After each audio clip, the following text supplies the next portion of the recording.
Hello, this is Matt on the Moon Lambo channel. Breaking news here. Nobody likes Kim Jong-Gensler. Look at this tweet from Fox Business journalist Eleanor Terrett. The SEC Inspector General report confirms our reporting from back in May. The SEC is seeing its highest attrition rate in 10 years. My friends, employees at the SEC do not want to be anywhere near Kim Jong-Gensler, and they're quitting. Some people with, in the neighborhood of 50 years worth of experience quitting under Gary Gensler, and this is not normal. Here is Fox Business Journal's Charles Gasparino breaking the same news here. Breaking: Inspector General's report on Gary Gensler's tenure at SEC confirms the reporting we've done at Fox Business that uncovered significant turnover in the senior ranks of the commission. Story developing. And so I'm going to share with you additional comments on this, including some stuff from attorney John Deaton, and I'll break the story down for you. But before we're going any further, I do want to be clear, I do not have a legal or financial background of any kind. I am not offering legal or financial advice, and you definitely should not buy or sell anything because of anything I say or write. I'm just an enthusiast who enjoys making YouTube videos about crypto-related topics, but just as a hobby and just for fun. Now take a look at another tweet from Charles Gasparino here, because there's some people pushing back and saying, well, yeah, people are leaving the SEC, but this is just kind of normal stuff. Now imagine what they sound like. But here's what Charles Gasparino has to say to that nonsense. He wrote, there are those saying the turnover at the SEC under Gary Gensler is normal attrition. It's not, I am told, by several formal officials. They point to the 20% loss in senior officers since Gensler took over as cataclysmic wholesale departures in a very short time frame. Attorney John Deaton retweeted the breaking news from Charles Gasparino this afternoon, and Attorney Deaton wrote, and the hits just keep coming for those at the SEC. How demoralizing it must be to work under a guy like Gary Gensler. It is so obvious that he is using the SEC to try and score political points for his own agenda. He will use the SEC and could care less if he destroys it. And so it couldn't be more obvious. Even if you set aside the SEC v. Ripple case, because, fine, that was filed before he was at the SEC. He's doing us no favors here in the world of crypto or in the United States or the planet. But setting that aside, look at the recent publicity stunt with Kim Kardashian. That whole thing, like they're paying attention to that because he knows that'll get the clicks, and he's in the news. He likes to see him stuff on that television, but is not really addressing stuff that's outright scams.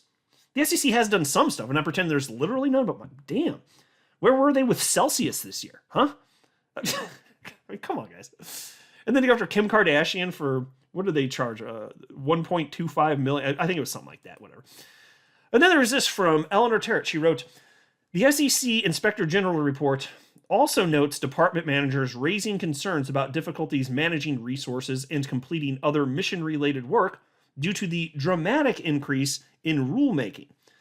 Staff from other offices have been borrowed to help with the rule-making process. And here's the chart that she shared full screen. You can pause if you want to read it further, but I'm going to keep on moving here.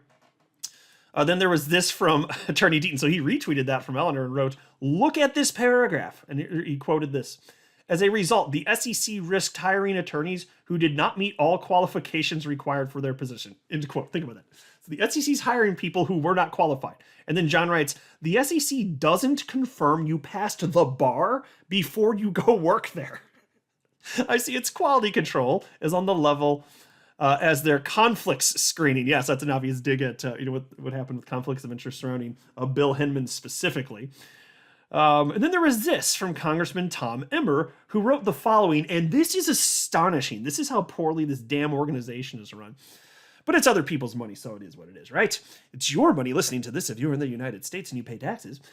Tom Emmer said, a new investigation into Gary Gensler's regime at the SEC found that peak staff occupancy across all SEC buildings this year has averaged a mere 7%. Why are the taxpayers funding hundreds of millions of dollars of SEC office space when no one's showing up to work? I had no idea. Did any of you know this? I did not know this. Out of all the buildings that the SEC has for their employees, 7% are filled on average. 7%, 7 out of 100. Whoa. That is bananas, man. Can you imagine running a business like that? Holy cow. And then Tom Emmer also wrote, this investigation also revealed that Gary Gensler's disastrous leadership has triggered a mass exodus of staff expertise. Over 20% of senior officials and attorneys are leaving the SEC. The American public deserves an SEC led by experts, not nonsense. And so here's the article from Fox Business titled, SEC leaders with nearly 50 years experience quit under Gary Gensler's tenure. How tough of a boss is Wall Street's top cop, Gary Gensler? So tough that more and more people are walking out on him. Oh, and by the way, I did want to quickly give credit to Eleanor Terrett and Charles Gasparino, who co-wrote this piece. Piece continues. Fox Business has learned from internal SEC sources that more than a dozen staff attorneys in the agency's Division of Enforcement have bolted since Gensler's appointment last year. Latest to hit the exit are 3 senior officials with nearly 50 years collective tenure at the agency. Christina Lippman, head of the Crypto Assets and Cyber Unit, who spent nearly 12 years at the SEC. Jennifer Leet, Associate Director in the Division of Enforcement, who was with the agency for 23 years. And Adam Aderton, Co-Chief of the Division of Enforcement's Asset Management Unit, a 14-year SEC veteran. Wall Street lawyers have served at the agency, say turnover. I'm sorry, I read that weird. Wall Street lawyers who have served at the agency say turnover is almost unprecedented at the commission, known as a blue chip government regulator where people work on high-profile matters in a collegial atmosphere. While SEC officials leverage their knowledge of regulation and seek legal work in the private sector, the agency usually holds a solid retention rate and is able to keep attracting talented people, something that appears to be challenging under Gensler. There is always some turnover with a change in administrations, but the loss of so much experience in such a short time is unusual and bound to hamper the agency's enforcement efforts at a time when Gensler wants to be seen as tough. And an SEC enforcement veteran tells Fox Business. Yeah, I believe that. I will definitely believe that. This guy, he's like one of the most arrogant people in government, period. Gary Gensler, everybody. The problem with working for Gensler, multiple SEC sources tell Fox Business, is both style and substance. People at the SEC are complaining about his expansive agenda, pushing the commission into new areas of enforcement, such as crypto regulation and mandating new company disclosures on issues like the environment. So pause and think about this. And I have said this before, like, fine, we talk about the asshats, or I certainly do, the asshats at the SEC. I don't literally think that 100% of the humans at the SEC are actually the scourge of the earth. They're not all bad people here. And here, some of them are complaining about Gary's approach having to do with crypto here, pushing into new areas of enforcement and mandating new company disclosures on other things like the environment. So this is not the norm. And so you gotta, like, I can have some sympathy. You know, the new boss comes in and then all sorts of wacky nonsense, and you're just trying to, you know, go on with your life and have a career so that you can put food on the table for your family. Like, I have some sympathy for those people. I just have problems with Kim Jong Gensler and others at the top, past and present, who have been acting with impropriety and disingenuously and harming the investors that they're sworn to protect. Now, those people I have a serious problem with. You know, I really seriously do.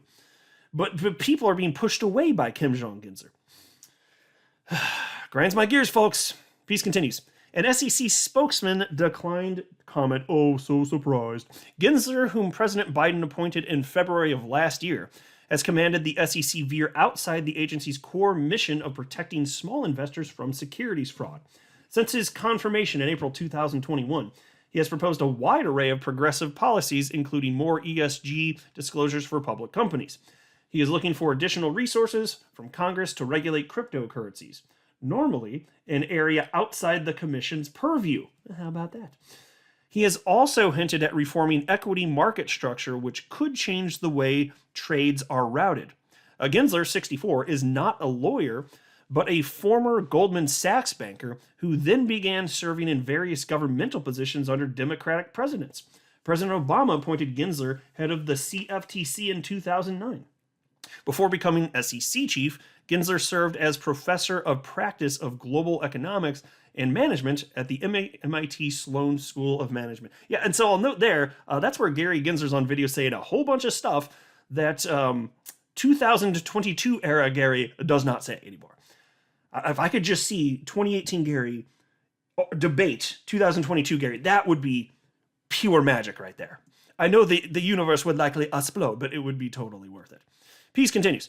Gensler is facing pressure not just from top agency officials, but also from the SEC union that represents all the agency's non-management employees.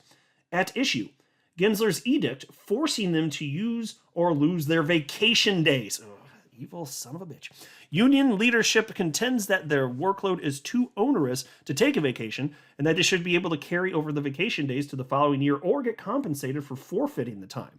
Meanwhile, Gensler is said to be looking past his job as SEC chief to one day replace Janet Yellen as the Treasury Secretary. Oh, now that is a terrifying thought. Him in charge of even more important stuff?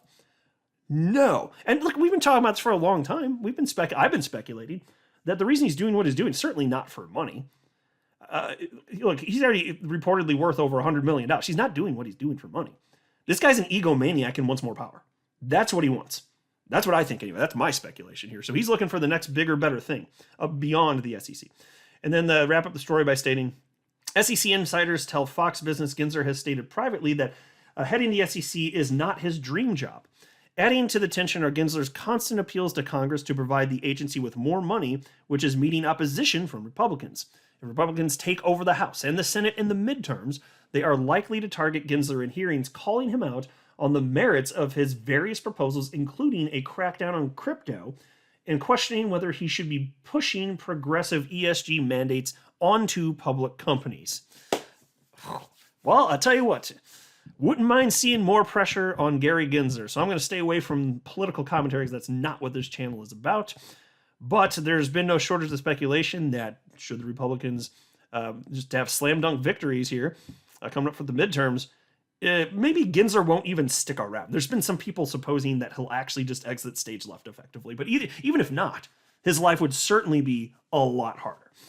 And rightfully so, I say. I'm not a financial advisor. You should not buy or sell anything because of anything I say or write. That would be a very, very, very bad idea. Until next time, to the moon, Lambo.